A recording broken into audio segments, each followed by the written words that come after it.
नमस्कार मित्रांनो, आता आपण काय करूया, फंडामेंटल राईटचा सगळ्यात शेवटचा मुद्दा आहे जो शक्यतोवर विद्यार्थी चांगलं वाचत नाहीत, शिक्षक चांगलं शिकवत नाहीत आणि जो मोस्ट नेग्लेक्टेड पार्ट आहे तो पार्ट आपण शिकणार आहोत। यामुळं हा जो पार्ट मी सगळ्यात शेवटी ठेवला आहे कारण तो थोडा महत्त्वाचा आहे। कारण काय होतं की राज्यसेवा मेन्समध्ये किंवा तुमची असिस्टंटची मेन्स आहे या मेन्समध्ये या भागामधनं प्रश्न विचारण्याची संख्या जास्त झाली आहे। आत्तापर्यंत काय होतं की तुम्ही रेग्युलर वरचा पार्ट केला तर चालून जायचं, पण आता चालून जात नाही कारण परीक्षेची डिफिकल्टी लेवल वाढल्यामुळं हा जो शेवटचा पोर्शन आहे या पोर्शनवर प्रश्न विचारण्याची संख्या सध्या थोडी जास्त झाली आहे। आपण शिकूया एक एक मुद्दा त्यातला काय झाला आहे। काल आपण आर्टिकल 32 शिकलो, थोडं इंटरेस्टिंग पार्ट आहे, थोडा महत्त्वाचा पार्ट आहे। आता आपण फंडामेंटल राईटचा सगळ्यात शेवटचा पार्ट आहे आणि फंडामेंटल राईट हा आपल्या संविधानातील सगळ्यात मोठा चॅप्टर आहे। पार्लमेंट नंतर पुढे दोन छोटे चॅप्टर्स आहेत, एक आहे मार्गदर्शक तत्व आणि दुसरा आहे फंडामेंटल ड्युटीज। तर त्यावर सगळे फॅक्च्युअल प्रश्न असतात, त्यात ॲसच खूप मोठं ॲनालिसिस नाही आहे, ते आपलं लवकर होऊन जाईल। आणि मग राहिला नागरिकत्व आणि मग सगळ्या संस्था ज्या आपल्या स्क्रीन रेकॉर्डिंगवर आजपासून सुरू होतील। चला आपण सुरू करूया। सगळ्यात महत्त्वाची गोष्ट काय, राईट टू प्रॉपर्टी किंवा मालमत्तेचा हक्क। इथं काय लक्षात ठेवायचं आहे, आपलं जे ओरिजिनल संविधान आहे या ओरिजिनल संविधानामध्ये राईट टू प्रॉपर्टी हा फंडामेंटल राईट होता। म्हणजे काय, राईट टू प्रॉपर्टीला सुद्धा इतर सर्व फंडामेंटल राईट सारखंच सर्व संरक्षण उपलब्ध होतं। म्हणजे जर तुमचा फंडामेंटल राईट कोणी काढून घेण्याचा प्रयत्न केला तर आर्टिकल 32 नुसार सुप्रीम कोर्ट आणि आर्टिकल 226 नुसार हायकोर्टकडे जाण्याचा हक्क तुम्हाला होता। कशामध्ये, राईट टू प्रॉपर्टीमध्ये। पण आता रिसेंटली काय झालं, रिसेंटली जी 44वी घटनादुरुस्ती आहे, सगळ्यात महत्त्वाची घटनादुरुस्ती, या 44व्या घटनादुरुस्तीने राईट टू प्रॉपर्टी म्हणजे मालमत्तेचा हक्क ॲज अ फंडामेंटल राईट म्हणून रद्द केलं। बरोबर आहे। सुरुवातीला राईट टू प्रॉपर्टी हा आर्टिकल 19(1)(f) मध्ये होता आणि याच्याशी संबंधित सेपरेट आर्टिकल होतं, ते होतं 31वा आर्टिकल। बरोबर आहे। सगळ्यात जास्त विवादित फंडामेंटल राईट होता हा। यामध्ये खूप सगळ्या घटनादुरुस्त्या करण्यात आल्या, पहिली, चौथी, 7वी, 25वी, 39वी, 40वी, 42 आणि सर्वात शेवटची 44वी। 44व्या घटनादुरुस्तीनं राईट टू प्रॉपर्टी हा जो फंडामेंटल राईट होता याला रद्द करण्यात आलं आणि राईट टू प्रॉपर्टीला कायदेशीर हक्क म्हणून दर्जा मिळाला। कायदेशीर हक्क। आणि यासाठी आपल्या संविधानामध्ये एक महत्त्वाचं कलम आर्टिकल 300 कॅपिटल ए ॲड करण्यात आलं। लक्षात ठेवा, कायदेशीर हक्क म्हणून मान्यता मिळाली, यामार्फत आपल्या संविधानामध्ये एक महत्त्वाचं कलम आर्टिकल 300 कॅपिटल ए ॲड करण्यात आलं।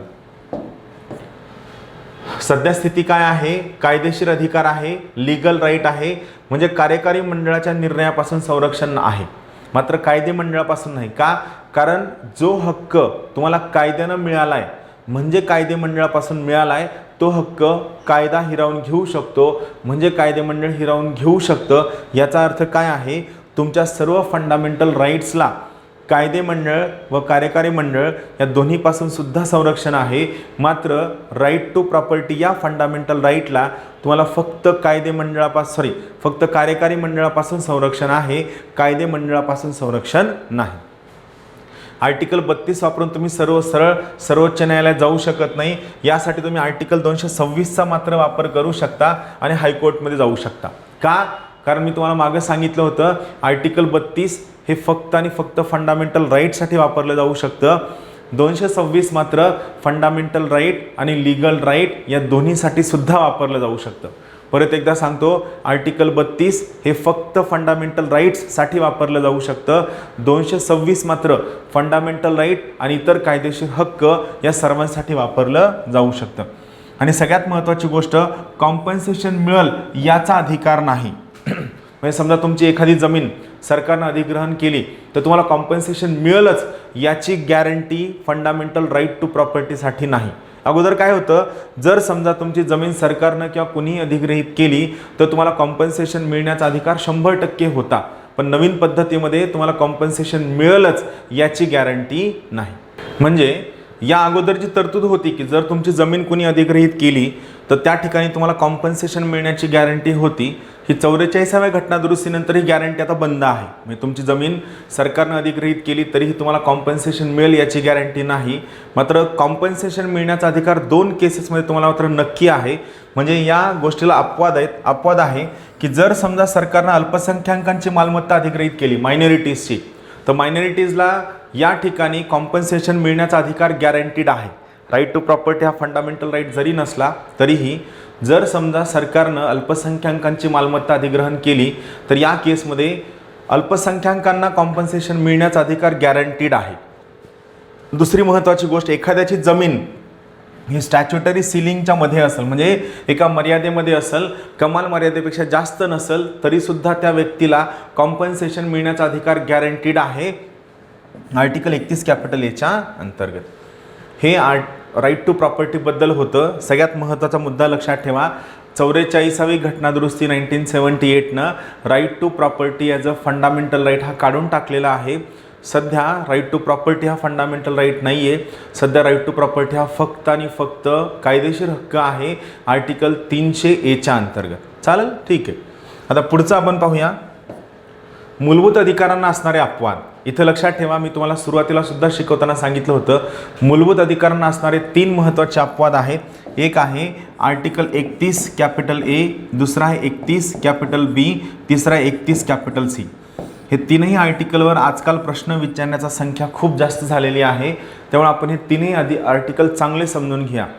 परत एकदा सांगतो, एक्सेप्शन टू फंडामेंटल राईट 3 आहेत, 31 कॅपिटल ए, 31 कॅपिटल बी आणि तिसरा आहे 31 कॅपिटल सी. मी तुम्हाला मागं सुद्धा सुचवलं होतं, जेव्हा कोणत्याही आर्टिकलच्या समोर कॅपिटल लेटर लावलं जातं त्याचा सरळ अर्थ आहे की ते आर्टिकल संविधानामध्ये ओरिजिनली नव्हतं, ते आर्टिकल आपल्या संविधानामध्ये घटनादुरुस्ती करून ॲड करण्यात आलेलं आहे. सेम मुद्दा इथं सुद्धा आहे. हे तीनही कलम आपल्या ओरिजिनल संविधानाचा भाग नव्हते, यांना संविधानामध्ये घटनादुरुस्ती करून ॲड करण्यात आलेलं आहे. त्यामुळं तीनही कलम आपण व्यवस्थित समजून घ्या, महत्त्वाचं आहे. चला तर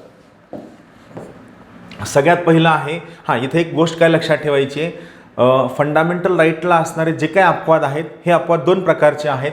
एक आपण म्हणतो विशिष्ट अपवाद, दुसरा आहे सामान्य अपवाद. तर इथं काय लक्षात ठेवायचं आहे, कलम 31 कॅपिटल ए, 31 बी, 31 सी, 33 आणि 34 हे सर्व जे आहेत हे सर्व फंडामेंटल राईट्सला असणारे सामान्य अपवाद आहेत. परत एकदा सांगतो, 31 ए, 31 बी, 31 सी, आर्टिकल 33 आणि आर्टिकल 34 हे सर्व फंडामेंटल राईट्सला असणारे सामान्य अपवाद आहेत. तर या प्रकारचे अपवाद मूलभूत हक्कांच्या कलमांमध्ये समाविष्ट करण्यात आलेले आहेत. जसं की तुम्हाला भाषण आणि अभिव्यक्ती स्वातंत्र्याचा हक्क आहे, पण तुम्ही भाषण आणि अभिव्यक्ती स्वातंत्र्य व्यक्त करत असताना तुम्ही एखाद्या घटकाच्या विरुद्ध भाषण करू शकत नाही, चिथावणीखोर भाषण करू शकत नाही, तुम्ही प्रायव्हेट लँडमध्ये भाषण करू शकत नाही, भारताचे कोणत्याही परकीय फ्रेंडली देशासोबत संबंध खराब होतील या प्रकारचे तुम्ही भाषण करू शकत नाही. तर जेव्हा हे अपवाद त्या कलमामध्येच मेन्शन केलेले आहेत त्यांना आपण विशिष्ट अपवाद असं म्हणतो. जसं की आर्टिकल 14 मध्ये सुद्धा आहे, तुम्ही राष्ट्रपती आणि राज्यपाल यांना त्यांच्या क्रिमिनल केसेसमध्ये जोपर्यंत ते त्या पदावर आहेत तोपर्यंत अटक करू शकत नाही, इम्प्रिझन करू शकत नाही, इवन तुम्ही त्यांना समन सुद्धा देऊ शकत नाही. आणि सिव्हिल केसेसमध्ये त्यांना अटक करण्यासाठी तुम्हाला अगोदर कमीत कमी 2 महिन्यांची नोटीस द्यावी लागेल आणि या 2 महिन्यांच्या नोटीस नंतरच तुम्ही त्यांना बोलवू शकता. तर जे अपवाद त्या कलमांमध्येच समाविष्ट केलेले आहेत त्या सर्व अपवादांना आपण विशिष्ट अपवाद असं म्हणतो. तर आर्टिकल 31 ए, बी, सी, 33, 34 हे सगळं जे आहे यांना आपण सामान्य अपवाद असं म्हणतो. यावर एका वर्षी प्रश्न विचारला आहे म्हणून हे सांगितलेलं आहे, विशिष्ट अपवाद आणि दुसरा आहे सामान्य अपवाद. चला आता आपण पाहूया महत्त्वाचा मुद्दा, 31 कॅपिटल ए. पहा, नॉर्मली आपण काय पाहितलंय, कोणतीही गोष्ट, इथं थोडं एक रिव्हिजन. सगळ्यात अगोदर आर्टिकल 13. आर्टिकल 13 काय म्हणतं, कोणतीही गोष्ट, हे कोणताही कायदा, कोणताही नियम, कोणताही वटहुकूम, कोणतीही गोष्ट जी फंडामेंटल राईटच्या विरोधात असेल तिला आर्टिकल 13 नुसार रद्द ठरविलं जाईल. म्हणजे थोडक्यात आर्टिकल 13 काय करतं, सर्व फंडामेंटल राईट्सचं संरक्षण करतं. हा पहिला मुद्दा आहे. आता इथं काय झालं माहिती आहे का, इथं आर्टिकल 31 ए काय म्हणतं, समजा सरकारने काही क्षेत्रांसाठी, व्यवस्थित आहे का, आर्टिकल 31 ए काय म्हणतं, समजा सरकारने काही क्षेत्रांसाठी 5 टाईपचे लॉज केले आणि या 5 टाईपच्या लॉजमुळं आर्टिकल 14 आणि 19 भंग होत असेल तरीही या 5 प्रकारच्या कायद्यांना रद्द केलं जाणार नाही. नॉर्मल नियम काय आहे, कोणतीही गोष्ट, कोणताही कायदा जो फंडामेंटल राईट्सच्या विरोधात असेल तिला आर्टिकल 13 नुसार रद्द केलं जाईल. पण इथे 31A वेगळं म्हणतं. 31A काय म्हणतं, समजा सरकारने काही क्षेत्र, जसं की शेतीचं क्षेत्र आहे, वाणिज्याचं क्षेत्र आहे, इंडस्ट्रीचं क्षेत्र आहे, खाणकामाचं क्षेत्र आहे, या काही क्षेत्रांसाठी, समजा या काही क्षेत्रांसाठी सरकारनं काही कायदे केले आणि या कायद्यांमुळे आर्टिकल 14 आणि 19 भंग होत असेल, तरीसुद्धा म्हणजे या कायद्यांमुळे आर्टिकल 14 आणि 19 म्हणजेच फंडामेंटल राईट भंग होत असतील, तरीही या कायद्यांना रद्द ठरविलं जाणार नाही. तरीही या कायद्यांना रद्द ठरविलं जाणार नाही. हा सगळ्यात महत्त्वाचा मुद्दा आहे आर्टिकल 31चा. मालमत्तांचे संपादन इत्यादींची तरतूद करणाऱ्या कायद्यांची व्यावृत्ती म्हणजे काय, बचाव. सेव्हिंग ऑफ लॉज म्हणजे कायद्यांना वाचविणं.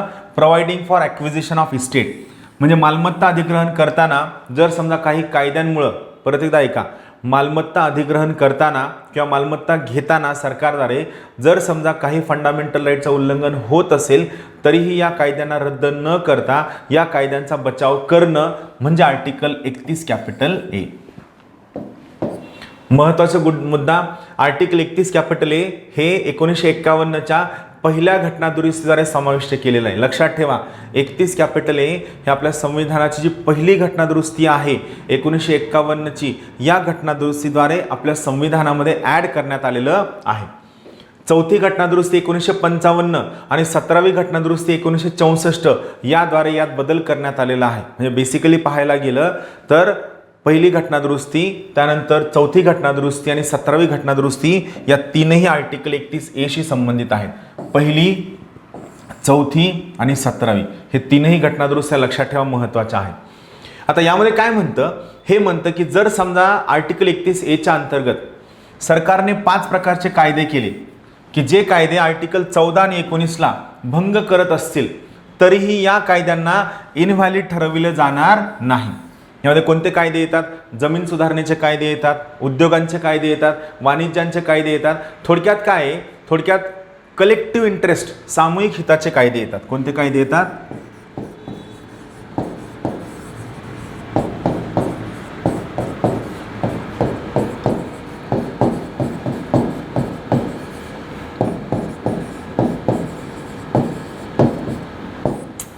कलेक्टिव्ह इंटरेस्टचे कायदे येतात. चालेल, आता पाहूया यात कोणते 5 प्रकार आहेत. ॲक्विजिशन ऑफ इस्टेट, पहिला प्रकार काय आहे, ॲक्विजिशन ऑफ इस्टेट म्हणजे काय, मालमत्ता अधिग्रहण करणं. एखादी जमीन आहे, 50-100 एकर जमीन आहे, ही जमीन सरकारला स्वतः अधिग्रहित घ्यायची आहे आणि इथं मग रेल्वे स्टेशन उभं करायचं. याला आपण काय म्हणतो, ॲक्विजिशन ऑफ इस्टेट किंवा मालमत्ता अधिग्रहित करणं. दुसरं आहे टेकिंग ओव्हर मॅनेजमेंट, एखाद्या कंपनीचं मॅनेजमेंट आहे, संचालन आहे, हे संचालन सरकारनं स्वतःच्या हातामध्ये घेणं आणि त्या कंपनीचं नॅशनलायझेशन करणं किंवा राष्ट्रीयकरण करणं. Taking over management of a company, एखाद्या कंपनीचं मॅनेजमेंट सरकारनं स्वतःच्या हातात घेणं. त्यानंतर तिसरं आहे अमलगमेशन ऑफ कॉर्पोरेशन म्हणजे काय, कंपन्यांचं एकत्रीकरण करणं. अमलगमेशन म्हणजे काय, कंपन्यांचं एकत्रीकरण करणं. म्हणजे जसं की आपण पाहितलं, पहा खूप सगळ्या बँकांचं एकत्रीकरण करून एकच मोठी बँक बनवण्याचा प्रयत्न सध्या सुरू आहे.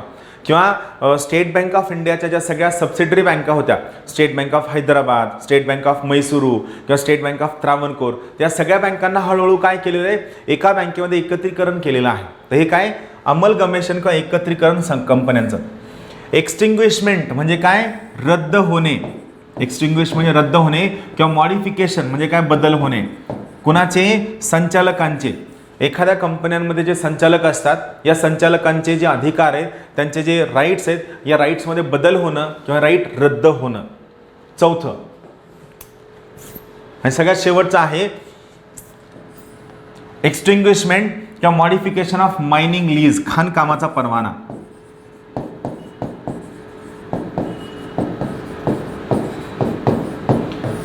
आता आर्टिकल 31 हे कॅपिटल सांगतो.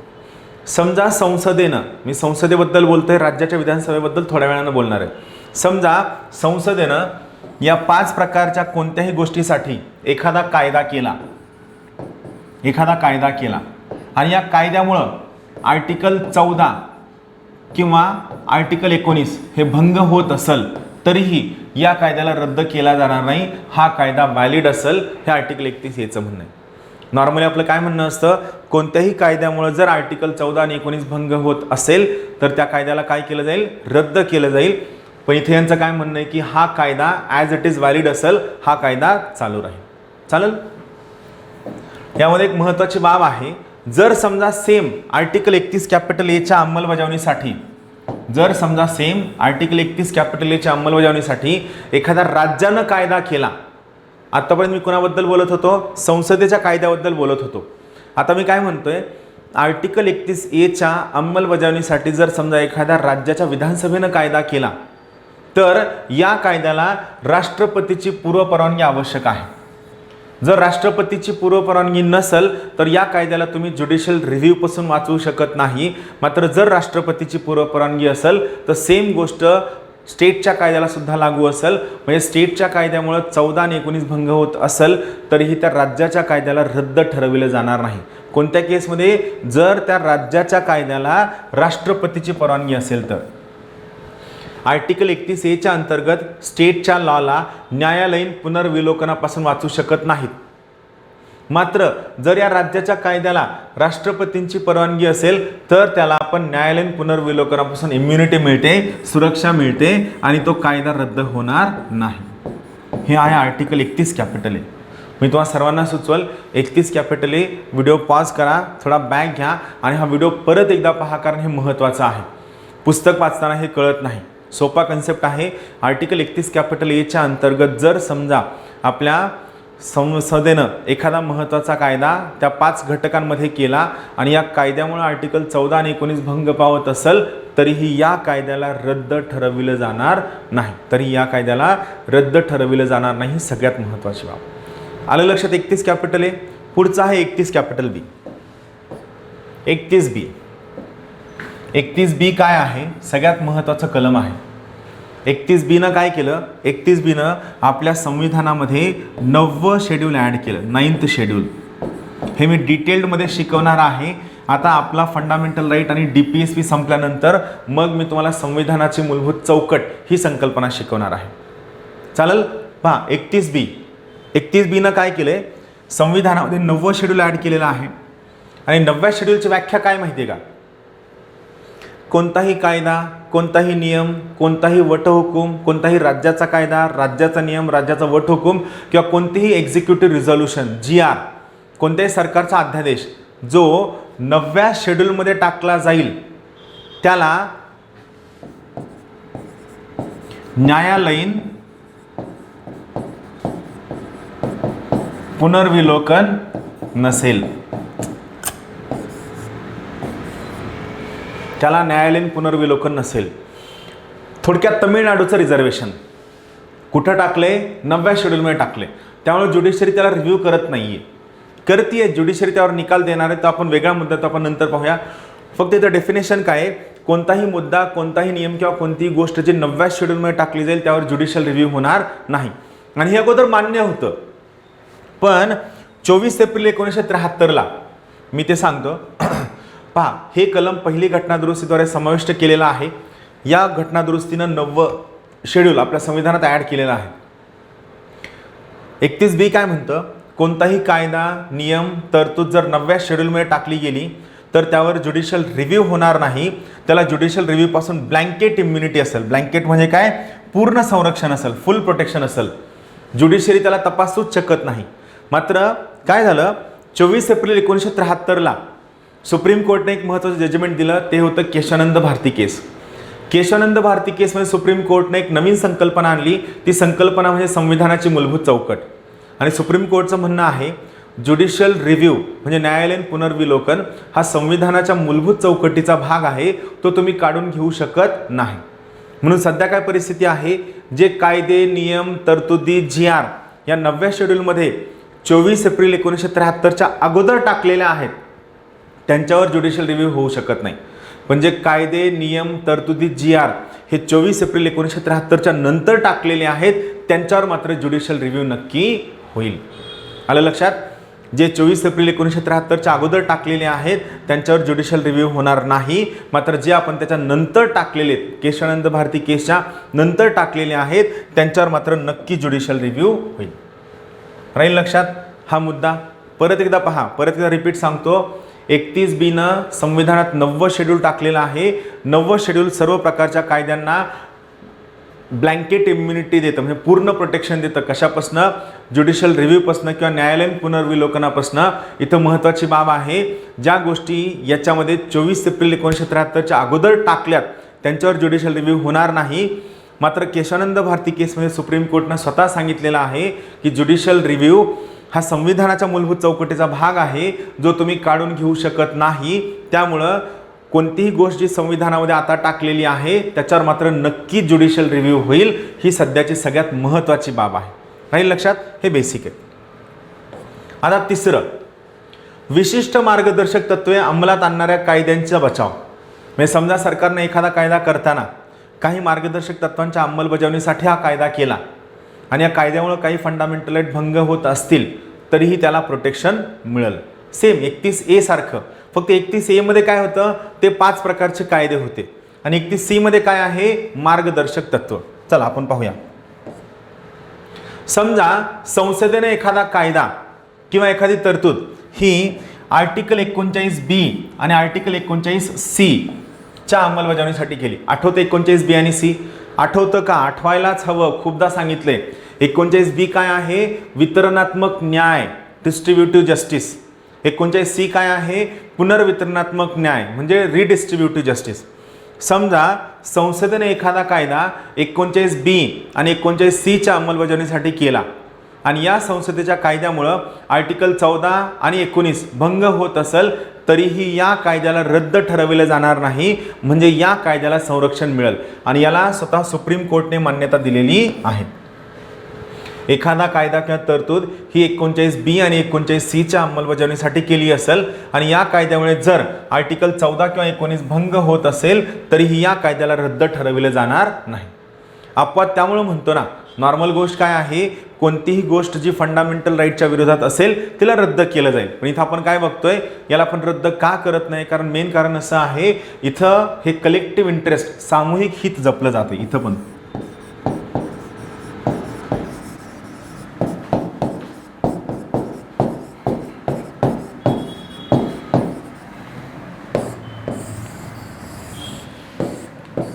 यामधली दुसरी तरतूद काय आहे, संसदेने एखादा कायदा करताना, आता महत्वाचं आहे, संसदेने एखादा कायदा करताना त्यामध्ये मार्गदर्शक तत्वांचा आधार घेतला आहे असं म्हणलं, प्रतिपादन केलं आणि नंतर त्यामध्ये तफावत, खोटेपणा आढळला तरीही त्या कायद्याला कोर्टात प्रश्नचिन्ह उभं केलं जाणार नाही.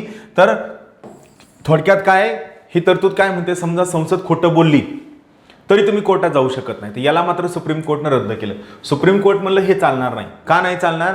कारण ज्युडिशियल रिव्ह्यू हा संविधानाच्या मूलभूत चौकटीचा भाग आहे. परत एकदा लक्षात घ्या, इथं सुप्रीम कोर्ट काय म्हणलं, इथं काय तरतूद काय म्हणते, समजा संसदेने एखादा कायदा करताना संसद म्हणली या कायद्यामध्ये मार्गदर्शक तत्वांचा वापर केलाय आणि नंतर असं लक्षात आलं की या कायदा करताना यामध्ये मार्गदर्शक तत्वांचा वापर केलेला नाहीये, म्हणजे संसद थोडक्यात खोटं बोलली, तरीही 39 हे कलम काय म्हणतं, हे म्हणतं की तरीही तुम्ही त्याला कोर्टात चेक करू शकत नाही. तर याला सुप्रीम कोर्टनं नकार दिलेला आहे. सुप्रीम कोर्ट म्हणतं ज्युडिशियल रिव्ह्यू हा भारतीय संविधानाच्या मूलभूत चौकटीचा भाग आहे आणि तो तुम्ही काढून घेऊच शकत नाही. ज्युडिशियल रिव्ह्यू हा भारतीय संविधानाच्या मूलभूत चौकटीचा भाग आहे आणि तो तुम्ही काढून घेऊच शकत नाही असं यांचं म्हणणं आहे. चालेल. आर्टिकल 33 तिन्ही कलम कळले, 31 कॅपिटल ए, 31 कॅपिटल बी आणि 31 कॅपिटल सी. हे मला लेक्चर आपण छोटं ठेवतो कारण हे एक्सेप्शन आहे, हे नॉर्मली सगळी लोक वाचत नाहीत, अभ्यास करत नाहीत, त्यामुळे हे महत्त्वाचं आहे, न चुकता लक्ष देऊन पुन्हा पुन्हा पहा.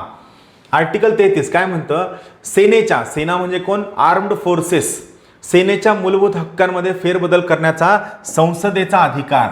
इथं एकच मुद्दा लक्षात ठेवा, आर्म्ड फोर्सेसला फंडामेंटल राईट द्यायचे का, किती प्रमाणात द्यायचे, त्यावर काय बंधनं टाकायची, हे सर्व ठरविण्याचा अधिकार संसदेला आहे.